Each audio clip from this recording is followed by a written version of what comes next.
വിനോദയാത്രയ്ക്കെത്തിയ സംഘം നിർത്തിയിട്ട ട്രാവലിനരികിൽ പാട്ടുവെച്ച് നൃത്തം ചെയ്യുന്നതിനിടയിൽ ഹാൻഡ് ബ്രേക്ക് റിലീസായി വാഹനം മുന്നോട്ട് നീങ്ങി 3 വയസ്സുകാരി അടിയിൽപ്പെട്ട് മരിച്ചു.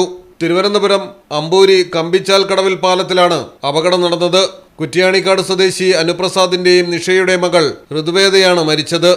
3 വാഹനങ്ങളിലായാണ് സംഘം അമ്പൂരി കുമ്പിച്ചാൽ കടവിൽ പാലം കാണാനെത്തിയത്. വാഹനങ്ങളിൽ നിന്ന് പുറത്തിറങ്ങിയ അംഗങ്ങൾ ട്രാവലറിൽ പാട്ടിട്ട ശേഷം പുറത്തിറങ്ങി നിന്ന് ഡാൻസ് കളിക്കുമ്പോഴാണ് വാഹനം തനിയെ മുന്നോട്ട് നീങ്ങിയത്. ഇറക്കത്തിലായിരുന്നു വാഹനം നിർത്തിയിരുന്നത് കൊണ്ട് തന്നെ വേഗതയും കൂടി. മുന്നിൽ നിൽക്കുകയായിരുന്ന ഹൃദനന്ദ അടിയിൽപ്പെട്ടു. ഉടൻ തന്നെ കുട്ടിയെ ട്രാവലറിൽ തന്നെ ആശുപത്രിയിൽ എത്തിച്ചെങ്കിലും ജീവൻ രക്ഷിക്കാനായില്ല. കുട്ടിയുടെ അമ്മയ്ക്കടക്കം 2 പേർക്കും പരിക്കേറ്റിട്ടുണ്ട്.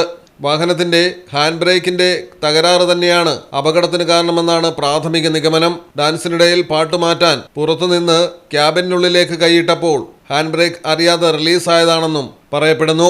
നെയ്യാർഡാം പോലീസ് അന്വേഷണം ആരംഭിച്ചു. മലയാളം ടെലിവിഷൻ, തിരുവനന്തപുരം. നിങ്ങൾക്ക് എത്ര പേർക്കറിയാം നിങ്ങളുടെ കുഞ്ഞിന്റെ ആദ്യ കാതുകുത്ത് പവൻ ഗോൾഡിൽ തികച്ചും സൗജന്യമാണെന്ന്? പവൻ ഗോൾഡ്, തിരൂർ.